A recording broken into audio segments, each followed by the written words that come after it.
How do we love our neighbor? How do we love God? And is it possible to love God and to love people? Ano po? Posible ba na mahalin natin ang Diyos at ang mga tao? So, mapapansin niyo po mga kapatid, in our time today, ano po, sa panahon po natin ngayon, ang pag-ibig po ay ine-express or binibigyang kahulugan bilang isang emosyon. Ayan po, isa pong mapagpalang umaga sa ating lahat. Are we blessed po sa ating pagpupuri sa ating Panginoon? At baka pa inaantok pa po tayong lahat. Pero po mga kapatid, we will be continuing yung ating pong discussion sa ating pong series topic na wisdom in loving others. And nung mga nakaraan po, narinig po natin kung paano po inilayout sa atin ni Pastor Al, kung paano po natin dapat ibigin ang ating kapwa. At nagbigay po siya ng mga practical tips in order for us na tayo po ay effectively na umibig sa ating pong mga kapatid at sa Panginoon din po. At nung nakaraan po, it mirrors our heart. Na kung saan kung ano po ang laman ng ating puso, siyang binibigkas ng ating bibig. So, ngayon po mga kapatid, itutuloy po natin ang ating series topic, which is, this is the end of February. At ang topic po natin today would be wisdom in loving others, the most important commandment. Wisdom in loving others, the most important commandment. And that can be found in the book of Luke, chapter 10, verse 25 to 37. At ngayon pong umagang ito, gusto ko pong magbigay ng katanungan sa ating mga isipan. Paano nga ba natin mamahalin ang ating mga kapwa? Paano nga ba natin mamahalin ang Diyos? At paano po natin mamahalin ng sabay ang ating kapwa at ang Diyos? But before all of that, may I request everyone to please stand up once more para po sa pagbasa ng banal na kasulatan ng ating Panginoon. Sige po, tayo po ay magsitayo.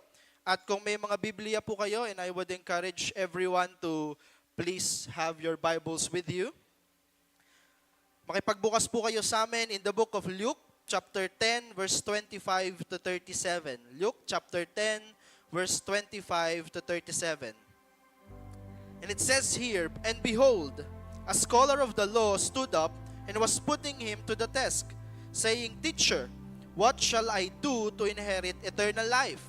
And he said to him, 'What is written in the law? How do you read it?' And he answered and said, 'You shall love the Lord your God with all your heart, with all your soul, and with all your strength, and with all your mind, and your neighbor as yourself.' And he said to him, 'You have answered correctly. Do this and you will live.' But wishing to justify himself, he said to Jesus, 'And who is my neighbor?' Jesus replied and said, 'A man was going down from Jerusalem to Jericho and fell among robbers, and they stripped him and beat him and went away, leaving him half dead. And the priest happened to be going down on that road, and when he saw him, he passed by on the other side. Likewise, a Levite also, when he came to the place and saw him, passed by on the other side. But a Samaritan, who was on a journey, came upon him, and when he saw him, he felt compassion. And he came to him and bandaged up his wounds, pouring oil and wine on them. And he put him on his own animal, and brought him to an inn and took care of him.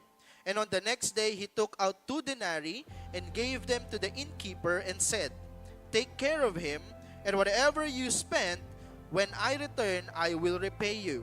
Which of these 3 do you think proved to be a neighbor to the man who fell in the robber's hands?" And he said, "The one who showed mercy towards him." Then Jesus said to him, "Go and do the same." Let us pray. Our Heavenly Father, we acknowledge that you are God, that without you, Panginoon, hindi po namin kayang maintindihan ang mga bagay-bagay na ito. So Lord, as we come before you today, pakalinisin mo nawa kami, O Diyos. Strip us, Panginoon, of our pride, of our envy, of our iniquities, transgressions, and sins, that we may worthily come to you, that we may worthily hear your word, O Lord. Buksan mo po ang aming mga puso, ang aming mga isipan, at maintindihan nawa namin ang gusto mong iparating sa amin ngayong araw na ito, O Diyos. Father, I pray for your sons and your daughters that is here today. May they know you more and more sa pamamagitan po ng paghahayag ng iyong banal na salita. Salamat po, Panginoon. We bless your holy name. In Jesus' name we pray. Amen and amen. Sige po, makakaupo na po ang lahat. So ayun po, kanina po ay nagbigay po ko sa inyo ng tatlong katanungan, which is, how do we love our neighbor? How do we love God? And is it possible to love God and to love people? Ano po? Posible ba na mahalin natin ang Diyos at ang mga tao? So, mapapansin nyo po mga kapatid, in our time today, ano po, sa panahon po natin ngayon, ang pag-ibig po ay ine-express or binibigyang kahulugan bilang isang emosyon. Ano po? So, ito daw po ay isang emosyon na kung saan, lalo na sa mga kabataan at sa mga nagmamahalan, ito daw po ay isang emosyon lamang. Na kung saan kapag wala na ang kilig, tapos na ang pagmamahal. Or yung iba naman po ang sinasabi, kapag wala ng pakialam, ay wala ng pag-ibig. Diba po? Kapag merong alitan, ay nawawala ang pag-ibig. So, yun po yung sinasabi nilang based on emotion. Ano po? At yung sabi doon, minsan, ito yung naririnig natin, na kapag mahal mo ko, mamahalin kita. Kapag may ginawa ka para sa akin, may gagawin din ako para sa iyo. Kung suplada ka sa akin, suplada ako sa iyo. Kung mabait ka sa akin, mabait ako sa iyo. Pero po mga kapatid, here in this time, if we believe in the Lord Jesus Christ, we believe in His Word. Amen po ba? Kung tayo po ay naniniwala sa Panginoong Jesucristo, hindi po pwedeng hindi tayo naniniwala sa banal na kasulatan or sa Biblia. Bakit po? Kasi it contradicts the way that we live our life. And of course, tayo pong mga Kristiyano ay naniniwala tayo na tayo po ay dapat na sumusunod sa salita ng Diyos. Okay? So ngayon po, yung mga katanungan na ibinigay ko po sa inyo ay sasagutin din naman po natin. Ano po? So I have 3 questions for you, which I would also say that we would be giving an answer to those things. Okay, handa na po tayong lahat? Okay po. Question number 1. Let's go to question number 1. Basahin nga po natin. 1, 2, 3, go. How to love my neighbor. Ayan. So, paano nga daw po ba natin mamahalin ang ating kapitbahay? Po. So, di ba kasi ang Tagalog ng neighbor ay kapitbahay. Pero po pag sinabi natin sa Bible na kapitbahay, hindi lamang po ito yung katabing bahay natin. Bagkus ito daw po yung mga taong nakapalibot sa atin. Okay? So, sa atin po, mga kapatid, just a few questions. Paano po ba ninyo inaalagaan ang iyong katawan? Ang katawan natin, paano po ninyo inaalagaan? Ha? Nagpupuyat. Very good. At kumakain ng marami. Hindi po naliligo kasi malamig eh. So, paano po ba natin inaalagaan yung ating katawan? Diba, naliligo tayo, yung iba nagpapaderma pa, iba nagpapaspa, nagsasauna, nagba-vitamins, diba? May multivitamins na, may vitamin D pa, diba? Meron pang mga salabat, meron pang mga, diba po, lahat tayo ay inaalagaan natin at gusto nating maging healthy yung ating katawan. Na po? So, lahat po tayo ay gusto nating maging healthy ang ating katawan. Tama po ba? Okay? So, sino po dito ang gustong maging financially stable? Sinabi natin kasing financial freedom, hindi po, hindi po pwede yun eh. Kasi wala naman nakakawala sa expenses eh. Diba? So, di ba, financially stable, gusto natin, di ba? Sino pong gustong magkaroon ng magandang bahay? Huwag po kayo matakot magsalita, hindi po to networking. Preaching po ito. Diba? Magandang bahay, di ba? Gusto natin. Di ba? Ang sabi ko nga, naglolokan kami ng asawa ko, ang sabi ko, gusto ko ng lupa na 1,000 square meters. Para tas yung nag-iisang bahay doon kasi mas malaki yung swimming pool kaysa sa bahay. Di ba po? So gusto natin ng magandang bahay, ng magandang sasakyan. Sino pong gusto ng ng sweldo na 500,000 a month? Yeah, basta pera, malakas yung yun doon sa likod eh. Di ba po? So lahat po yon ay gusto natin. Tama po? Kasi alam natin na kapag napasa atin yon, magiging maganda ang ating buhay. Tama po? Yun ang perception natin na magiging okay yung ating mga kalamnan, di ba, nakakapanghina pag walang pera?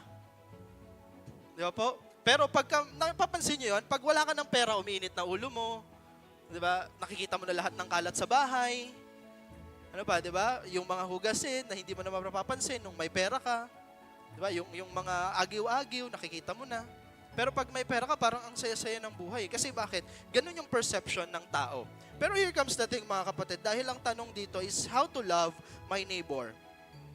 Sino po sa inyo makapagsabi na okay lang kahit may sakit ako basta healthy yung yung mga taong nakapalibot sa akin?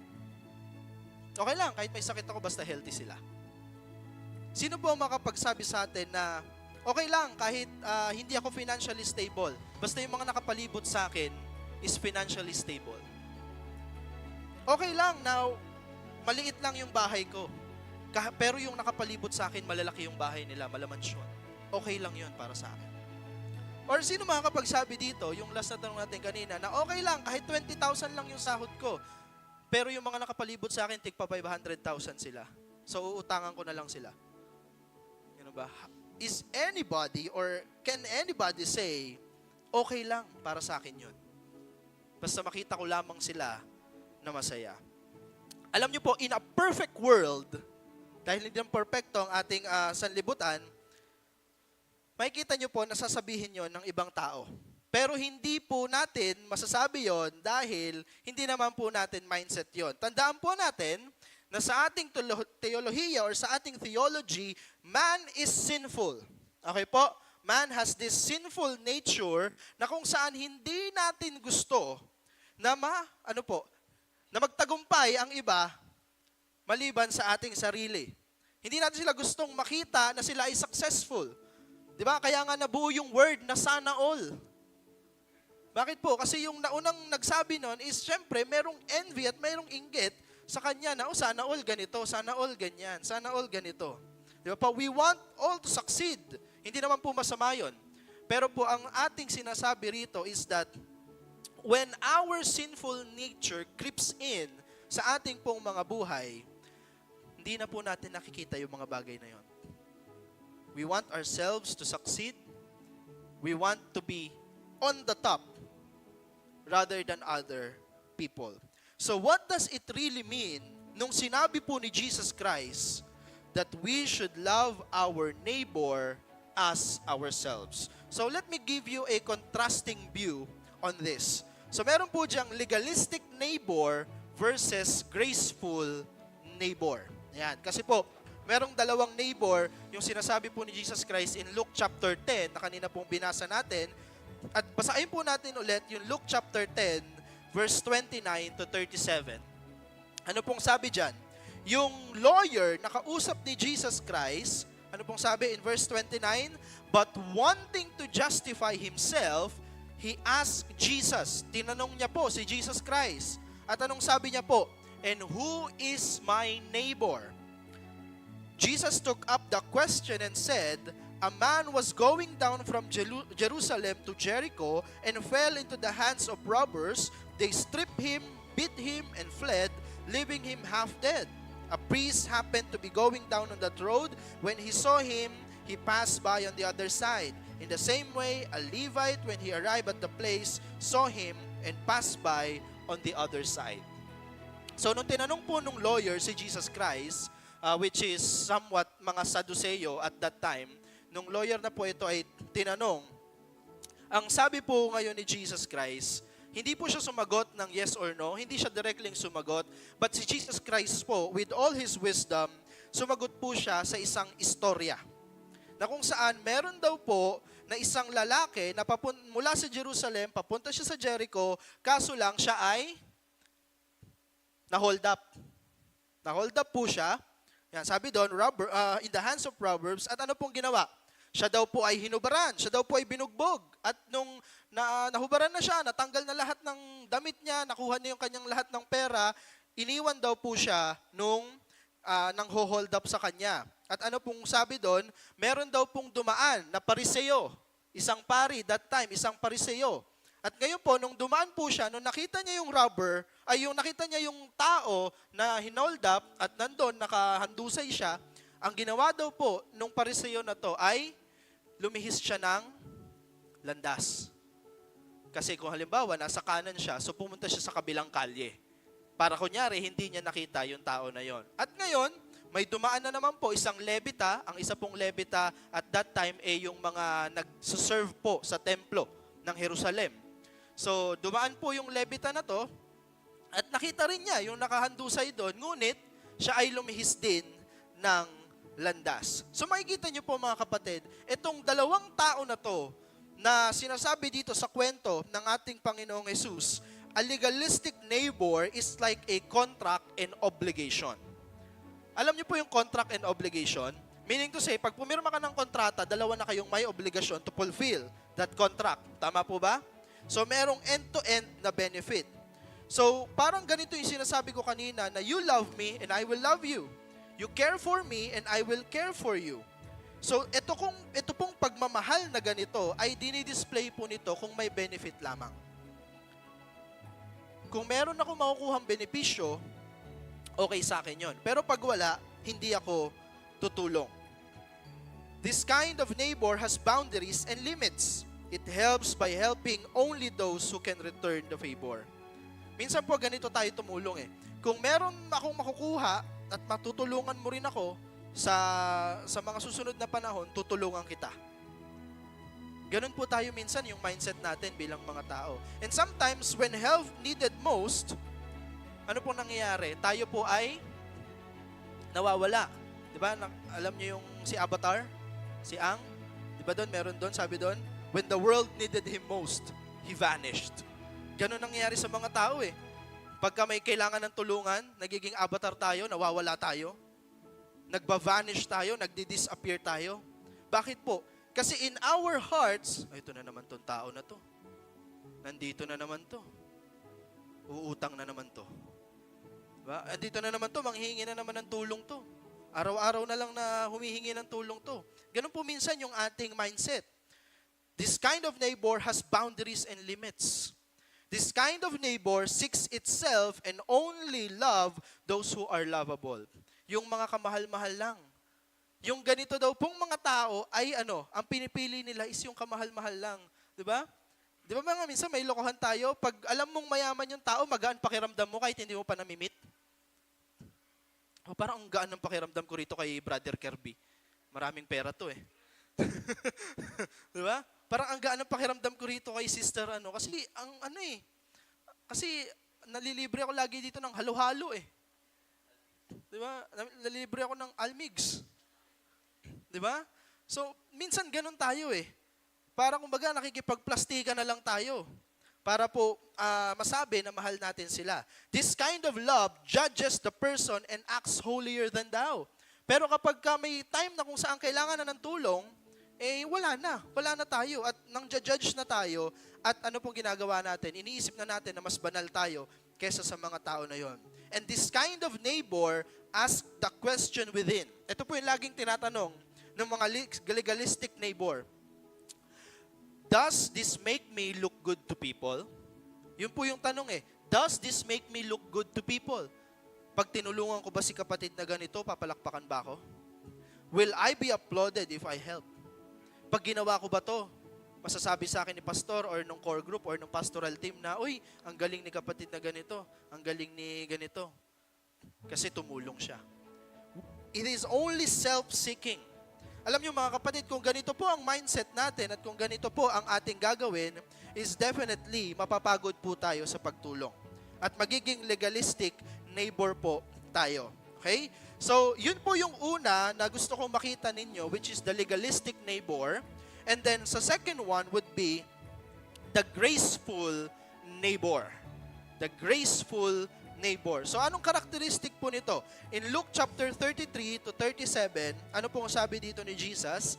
But a Samaritan on his journey, inulit lang po yung ating kwento kanina, but a Samaritan on his journey came up to him. When he saw the man, he had compassion. He went over to him and bandaged his wound.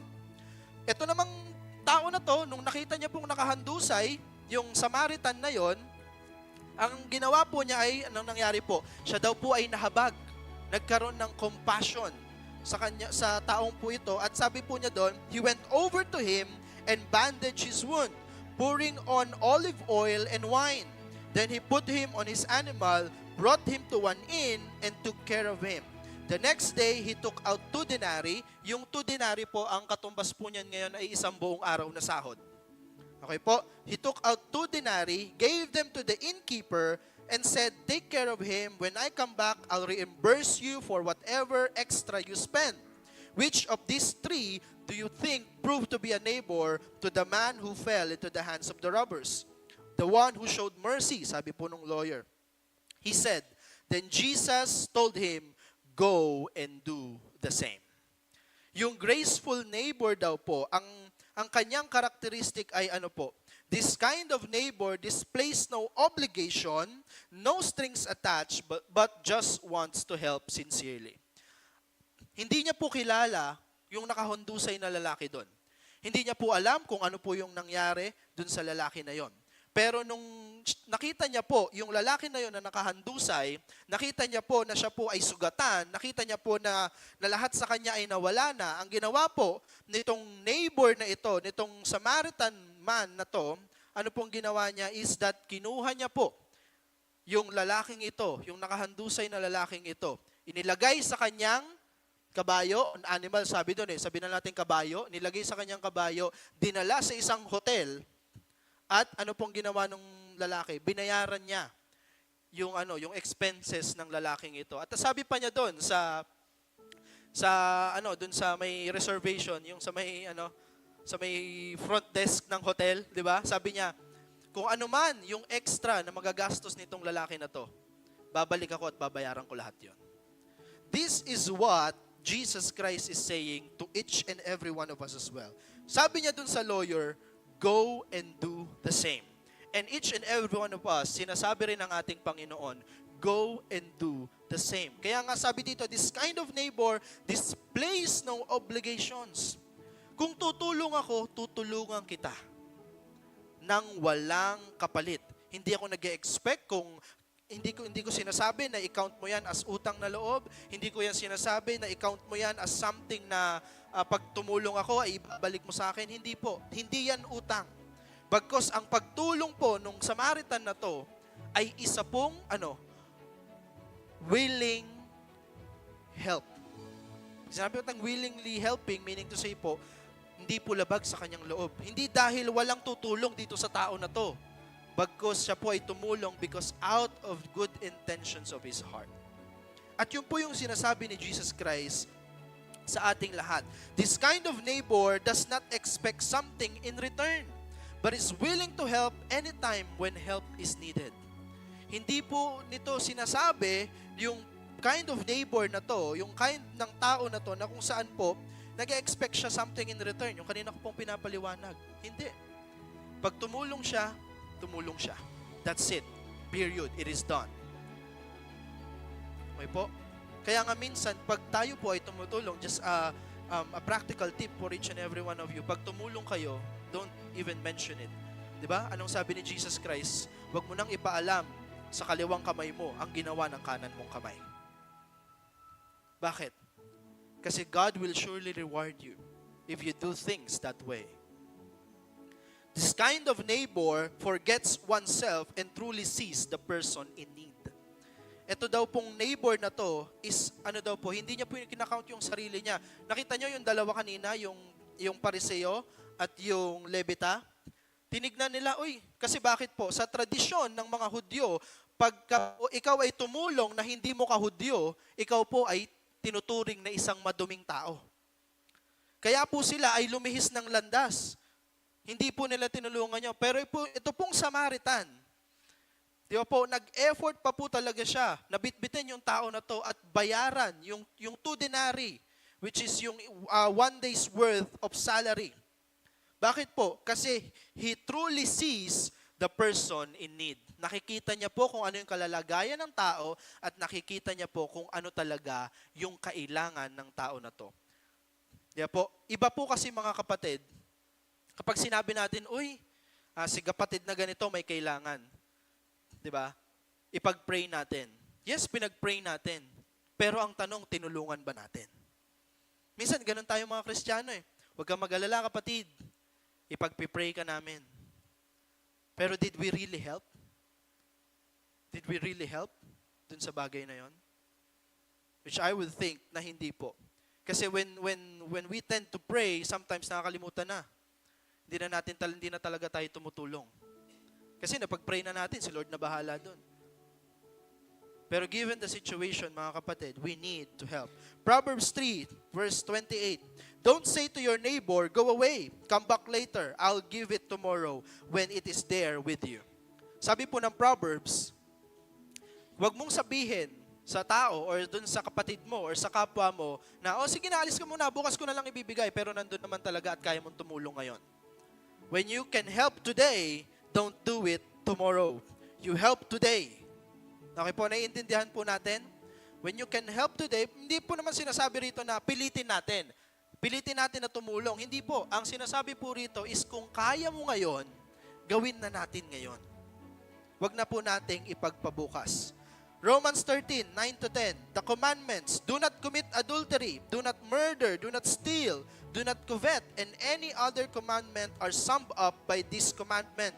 Love your neighbors as yourself. Love does no wrong to a neighbor. Love, therefore, is the fulfillment of the law. Naalala niyo po yung 10 Commandments? Malapit na pong ipalabas ulit si Moses at ang kanyang 10 Commandments dahil malapit na po ang mahal na araw. Yung 10 Commandments po na yon is sum up to 2 things. Yung first 5, okay po, yung first 5 doon would be loving God with all of your heart, soul, and mind. Kung gusto niyo pong matandaan, dalawang lang po yun. First part is to love God with all your soul, all of your might, with all of your strength. And the second one would be to love your neighbor as yourself. Sinong gustong pinagnanakawan? Sinong gustong niloloko? Wala naman po, di ba? So definitely, yung 6 to 10 na sinasabi po doon sa 10 Commandments, sa 10 utos ng Diyos, ay isinum up ni Jesus Christ into this: to love your neighbor as yourself. It is the fulfillment of the law. Pinufulfill nun yung law or yung moral law ng ating Panginoon. James chapter 2 verse 8. Indeed, if you fulfill the royal law prescribed in the scripture, love your neighbor as yourself, you are doing well. If you are what? Fulfilling. Ano daw po? If you fulfill the royal law prescribed in the scriptures, prescribed in the Bible, you are what? You are doing well. You are doing well. In 1 Corinthians 13, 4-7, ano pong sabi ng katangian ng pag-ibig? Ano daw po? Love is patient, love is kind, love does not envy, is not boastful, is not arrogant, is not rude, is not self-keeping, is not irritable, and love does not keep records of wrongs. Love finds no joy in righteousness, but rejoices in the truth. It bears all things, believes all things, hopes all things, endures all things. So makikita niyo po mga kapatid, this kind of characteristic, hindi lamang ito sa mag-asawa. Bagkos, mga kapatid, ito po ay saan po? Sa relationship natin sa bawat isa. How happy it is or how well it is for us to apply this on our life. Di ba po? Hindi ka irritable, hindi ka mayabang, hindi ka arugante, hindi ka bastos. Ano po? It's not self-seeking. Hindi mo tinatanong lagi, ano ba makukuha ko para dito sa bagay na to? But rather, we love because we want for them, for people, to be able to experience the love that Christ has given to us. Okay po? But alam niyo po, here comes the thing mga kapatid. In the end, we fail in this aspect of the law. Hindi po natin ito nasunod. And it is a bad thing. The law requires us to love our neighbor perfectly. Yun po yung sinasabi ng 10 Commandments. Yung 6 to 10 doon. Just look at the history of the world. There are wars, persecution, killings. Diba po? Sa atin nga lang, sa buhay natin, may war. May war saan? May war ka sa kapitbahay mo. May chismis. Diba po? Ang sabi ni Apostol Pablo, kapag tayo ay nagchichismis, tayo ay nagkakasala. Diba po? Merong persecution. Merong mga killings. and every other crimes in this world, we failed. We failed on that particular section of the law. And that goes to question number 2. Kuya Carl, if we fail on number 1, maybe may pag-asa sa question number 2. Ano po yung question number 2? Let us read. 1, 2, 3, go. Yan. How to love God. So, yung neighbor, how to love our neighbors, nakita na natin, na-establish natin, na hindi natin na-fulfill yung law na yon, baka naman dito may pag-asa pa tayo. How to love God. Luke chapter 10 verse 27. He answered, love the Lord your God with all your heart, with all your soul, with all your strength, and with all your mind. This is the most controversial question in the world because other religion says do this and God will love you. Alam niyo po mga kapatid, sa ibang relihiyon, ang sabi po ay ganito. Mahalin mo, ang sabi ganito, gawin mo to at mamahalin ka ng Diyos. Pero po ito ang sinasabi ng Kristyanismo. Mahal ka ng Diyos, kaya gagawin mo ito. Other religion says, it is man seeking God, but Christianity says, it is God seeking man. The requirement is this, we must love God with all of our heart, soul, and mind. Yun ang requirement ng Panginoon. Mahalin nyo ko ng buong puso, buong kaluluwa, buong pag-iisip, at buunin yung lakas. Pero as humans, tandaan po ninyo, we cannot love God with all of our heart, soul, strength, and mind. As humans, we cannot love God with all of our strength, soul, and mind. Bakit po? Pansinin niyo po, balik lang po tayo ng konti. In the later verses na sinabi po nung lawyer, tinanong niya si Jesus in verse 25, kung mapapansin niyo po, ano ang dapat kong gawin para magkaroon ako ng walang hanggang buhay? Pansinin niyo po, ano ang dapat kong gawin? This lawyer is operating under the covenant of works. Iniisip niya na mabibili niya ang kaligtasan kung siya ay may gagawin. The lawyer is thinking, kapag ginawa ko itong mga set of things na to, malay mo, mapupunta ako sa langit. Malay mo, maililigtas ako nitong mga gawa ko. But Jesus, being the master theologian, ano pong ginawa niya? Tinanong niya ngayon yung lawyer. Sabi niya, ano bang nakasulat sa batas? So ngayon, ni-recite ng lawyer yung batas. To love the Lord your God with all your soul, heart, and mind, and to love your neighbor as yourself. Anong sabi ni Jesus Christ? Do this, and you will live. Do this, and you will live. Pero the lawyer knows that it's impossible for us to do this and live. Bakit po? Kasi sa mga Hudyo, hirap na hirap silang mahalin yung mga, mga Samaritan. Naalala niyo yung Jesus and the woman at the well? Yeah po, hirap na hirap silang mahalin. Hindi nga sila pwede makipag-associate sa mga tax collectors eh. Bakit? Kasi akala nila madudumihan sila eh. Kaya nga si Jesus Christ nang dumating dito sa lupa, sabi ng mga Pariseo, di ba? Bakit ka kumakain kasama yung mga prostitute? Ba't ka kumakain kasama yung mga makasalanan? Ba't ka kumakain kasama yung mga tax collector? Yun po yung sinasabi ng mga Pharisees at that time. And we know that we cannot do this. But Jesus is not saying that one can actually be saved by doing this. He is using the law in a sense na kung saan po, pinapakita niya yung height nung dapat nating akyatin para maabot yung perfection na hinihingi ng Panginoon. Hindi po sinasabi ni Jesus Christ, pag nagawa mo na to, you're saved. Hindi po ganun ang sinasabi ng Panginoon. Pero ipinapakita ni Jesus Christ dito sa lawyer na to kung saan yung haba ng hagdan na kailangan niyang lakaran para po maabot yung perfection na hinihingi ng Panginoon. And it is what? It is impossible for us to climb that ladder. If you want to be saved by doing, ito po kasi minsan yung ito po minsan yung mindset ng mga tao. Kapag ginawa ko to, ililigtas ako ng Panginoon. Kapag ginawa ko to, bibigyan ako ng favor ng Panginoon. Hindi po. If your salvation is by doing or by works, mahihirapan po kayo. Dahil po ang sabi ng Panginoon, Wala pong nakaabot ni isa sa kaluwalhatian ng Diyos. Romans chapter 3, verse 23. Walang nakaabot sa kaluwalhatian ng Diyos. Bakit po? Kasi ang gusto ng Panginoon, we all be perfect. Sino pong perfect dito? Mapapasana all po ako pagka may perfect po dito. Wala pong perfecto sa ating lahat. Each and every day of our life, we keep on sinning. Diba? Chismis pa lang, mahirap nang iwasan. Diba? Ang gusto ng Diyos, sabi sa 2 Peter, we have to be perfect because our Father in heaven is perfect. But nobody's perfect. Even if you practice, there's no one perfect. The law says that loving God demands perfection. Bakit daw po it demands perfection? It requires our heart. Sabi ng Bible, the heart is deceitful above all things. It requires our heart. Yung puso mo. Di ba kanina kinanta natin, ang puso ko ay sa'yo? Ang puso mo, kailangan ng Panginoon. Lahat ng thoughts, lahat ng laman ng puso mo, dapat sa Diyos. Soul.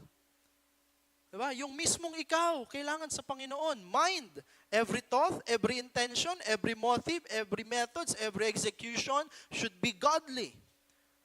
Every strength, every action, and every ounce of energy na meron ka ay dapat sa Panginoon. Now, can anybody say that I have loved God with all of my heart, with all of my soul, with all of my mind, and with all of my strength? And I would actually disagree kung sasabihin natin na minahal tayo or minahal natin ang Panginoon perfectly in this life. Hindi po. Yung kanina nga lang paggising natin, ang hirap gumising, di ba? Dapat natutulog pa ako ngayon eh. Di ba, no? Mahirap gumising. Ano ba, aga-aga naman ang call time ng worship team na to, 8:00. Dapat nagkakape pa ako nito eh. Di ba? Ang haba-haba naman ang inuupo ko dun sa nagsasalita sa rap, ang ingay-ingay. Dapat nasa SM na ako ngayon, kumakain sa Max or sa Savory, di ba? Mga kapatid, we didn't love God perfectly. In Galatians chapter 3 verse 10, for all who rely on the works of the law are under a curse, because it is written, everyone who does not do everything written in the book of law is cursed. At hindi po natin na-meet yun. So therefore, we are under the cursed. We are under the wrath of God. Loving God is an impossible task to do due to our sinful nature. Napaka-imposible po. Para po tayong umakyat ng bundok na kasing taas, doblehin mo yung Mount Everest. It is an impossible task for us because of our sinful nature. We fail to love our neighbors. We fail to love God on our own. Now, question number 3. Who do we need to love God and our neighbor? We fail on question number 1.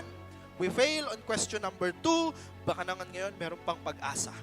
Question number 3. Who do we need to love God and our neighbor? Sino pong kailangan natin? The Lord Jesus Christ and His gospel.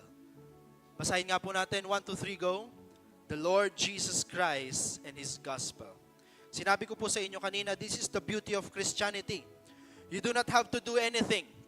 Hindi mo na kailangan gawin ang kung ano-anong mga bagay. Okay po? Hindi mo na kailangang ma-perfect yung attendance sa church. Although maganda yon, ma-perfect mo yung attendance sa church buong taon, pero it doesn't count as your salvation. Christianity, again, is based on the life, on the death, and on the resurrection of our Lord Jesus Christ. This is the firm foundation of our religion. We cannot outmatch loves God for all of us. Hindi mo pwedeng sabihin na mas mahal mo ang Diyos. Hindi mo pwedeng sabihin na, Lord, mas mahal kita kaysa sa pagmamahal mo sa akin. Hindi po. You cannot outmatch the love of God. This is the best of the best. This is wider than the whole universe.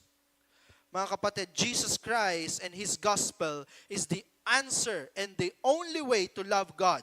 Without Him, it is impossible for us to love God because Jesus Christ is the one and only who has loved God with all his heart, soul, and strength. If all of us failed, from the time of Adam si Adan, na nandun po sila sa Garden ng Eden. Nag-fail po siya.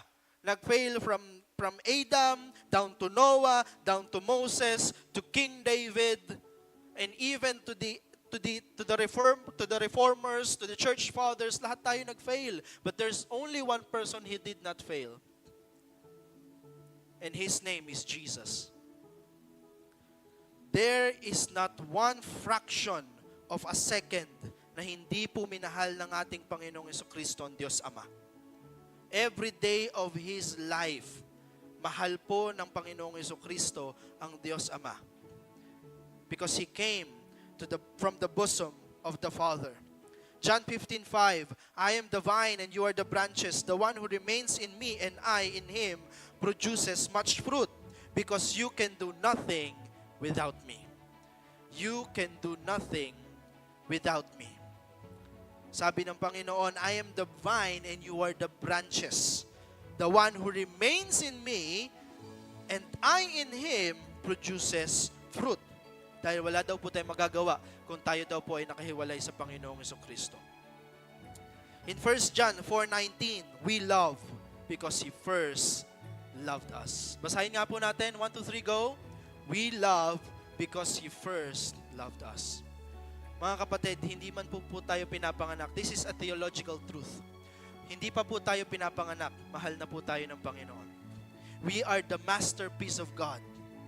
Ito po ay totoo, na ang pagmamahal po sa atin ng ating Panginoon ay walang katumbas. Hindi po ito nagmamaliw, hindi ito nagkukulang, hindi ito depende sa performance na meron ka. Hindi porkit maganda yung sahod mo, hindi porkit maganda yung trabaho mo, mahal ka ng Diyos.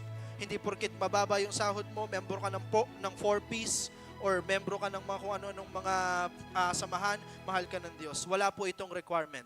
Ang sabi po ng banal na kasulatan in Ephesians chapter 1, kung babasahin po niyon, sabi po doon, before the foundations of the earth, bago pa man lalangin ng Diyos ang mundo, ibinigay na po ng Ama ang pagmamahal niya sa atin. Ngunit, para po tayo ay maging marunong magmahal sa ating kapwa at sa Diyos, kailangan po natin ang ating Panginoong Jesucristo na siyang namuhay na merong perpektong buhay sa mundong ito po. He died on the cross for all of us. At alam niyo po mga kapatid, kung ano po yung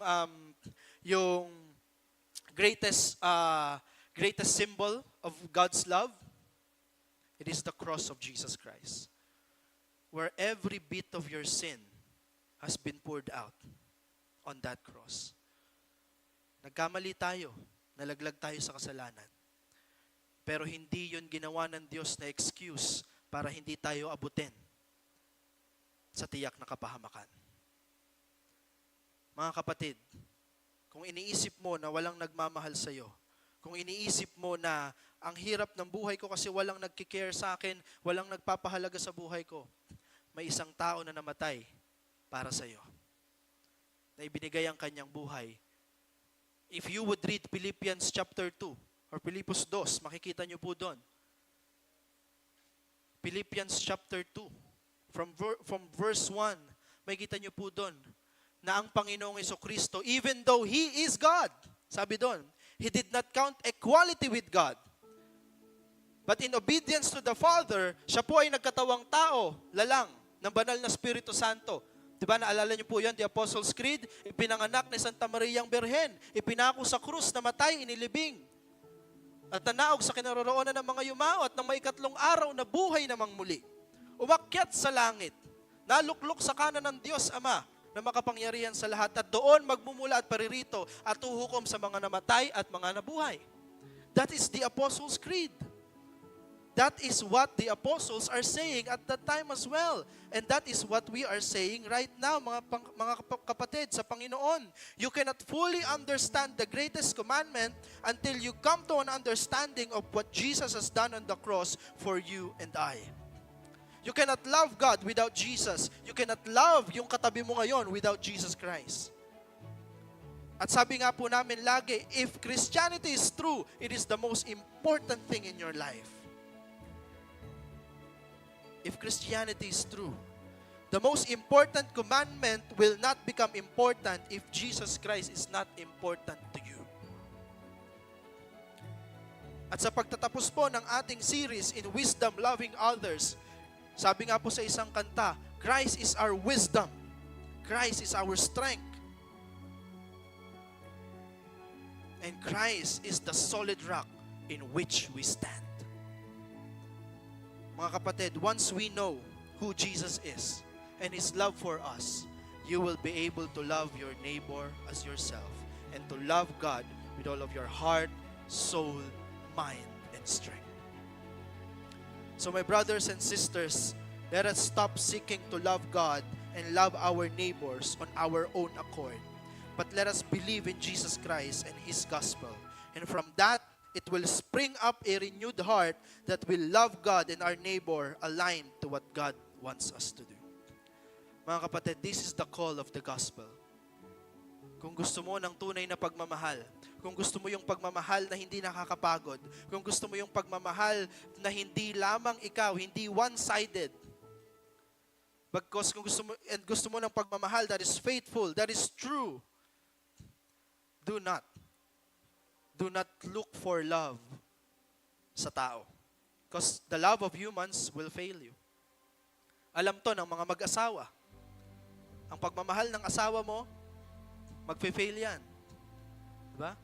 Ang pagmamahal ng asawa mo, pagka sinabi mong, ikaw ang nagpupuno sa akin, punong-puno na ako sa'yo. Yun ang ending nun. Diba? Ang umuupo yung aking asawa. Diba? Pag sinabi mo, ikaw ang nagkukumpleto sa akin, magkukulang kayong dalawa. Why? Because the love that we have for our wives or our spouses will fail. Diba? Hindi araw-araw mahal ka niyan. One time, magigising ka na lang, parang may mali kang nagawa, pero hindi mo alam na naginip pala siya na nambababae ka. Diba? It will fail. And if you would look sa amin, being leaders of this church, and our love for you, mga kapatid, matitisod kayo. Mawawala kayo sa simbahan if you would look to us for our love to you. Because our love will fail every time. But if you look to Jesus, the author and perfecter of the faith, kung titingin ka sa Panginoong Jesucristo, na siyang namuhay ng may perfect life dito sa lupa, na siyang namuhay para sa ating lahat, nabuhay siya ng perfect para mamatay sa krus ng Kalbaryo at kunin lahat ng kasalanan natin, past, present, and future, at bigyan tayo ng buhay na walang hanggan, wouldn't that be a perfect love for all of us? So this is the gospel call, mga kapatid. How do we love our neighbor? The answer is to love Jesus Christ. Paano natin mamahalin ng Diyos? The answer is Jesus Christ. Paano natin sila mamahalin ng sabay? The answer is Jesus Christ. Paano mo mamahalin yung asawa mo na halos mahirap na hirap ka ng mahalin? The answer is Jesus Christ. Paano mo mamahalin yung kapitbahay mo na hirap kang mahalin? The answer is the love of Jesus Christ. Naalala nyo yung sabi ni Pastor Allen, I would end this, pag-ibig ang sagot, ang susi sa lahat ng bagay. Let me just add a couple of things. Ang pag-ibig ni Kristo Jesus na ating naranasan at ibinigay sa atin ng Ama ang susi sa lahat ng bagay. Ito ang sagot sa matagal mo nang hinahanap. Mahirap na hirap kang mahalin yung gobyerno? Tignan mo si Kristo at makikita mo na may plano ang Diyos kung bakit sila ganyan. So my dear brothers and sisters, as we close today, may you be able to know who God is. May you be able to know the love of our Lord Jesus Christ. And may you be able to see Him on that cross. May isang batang nagtanong, this is a hypothetical scenario. May isang bata na lumapit sa ating Panginoong Hesus. Tinanong ngayon ng batang ito, ang ating Panginoong Jesucristo. Sabi ng bata, tinanong niya, Jesus, gaano mo ko kamahal? Ang sabi ng Panginoon, wala siyang binanggit na words, but He stretched out His hand on the cross to die for our sins. Kilala niyo kung sino yung bata na yon? Yung bata na yon ay tayong lahat. Na nagtanong sa Panginoon, gaano mo kami kamahal, Panginoon.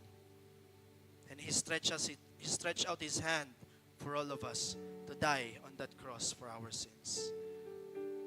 So brothers and sisters, as we end this series, may we end in Jesus Christ the wisdom, the true wisdom in loving others. Let us pray. Father God, we come before your holy throne of grace. Panginoon, salamat sa iyong pong kabutihan. Salamat, O Diyos, dahil po nalaman namin, O Diyos, na hindi po namin perpektong mamamahal or mamahalin, O Diyos, ang aming mga kapitbahay, ang mga tao na kapaligid sa amin. And Lord, hindi ka namin maipapakita, hindi namin maipapakita sa iyo, Panginoon, ang tunay na pagmamahal. Dahil, Lord, we are sinful. We are a wretch in front of you, Father. But Lord, through your love, Panginoon, that you have shed, that you have bestowed upon us, sabi ng iyong salita, while we were yet sinners, you have died for us. Lord, please help us. Panginoon, I pray to these people right now. I'm praying for them, O Lord. Kung meron man, Panginoon, na naghahangad, na masumpungan ka, O Diyos, please, Lord, we beg you in the name of Jesus that please show your face to them. Kung meron man, Panginoon, na tao, O Diyos, na naghahanap ng kalinga, naghahanap ng pagmamahal, Father, we beg you, please do this for the sake of your Son.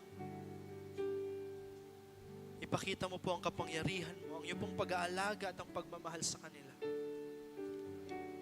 Lord, iniiwan ko po sa iyo ang puso ng bawat isang nandirito ngayon. You are the author of our hearts and our minds. You are the author of faith. So Lord, please, we are asking you to bestow upon us a faith that is alive, a faith that is willing to obey our Lord Jesus Christ. Lord, salamat po, Panginoon, sa umagang ito na iyong binigay sa amin at lalong-lalo na sa iyo pong salita. We bless your holy name, O Lord. In Jesus' name we pray. And everybody say, Amen.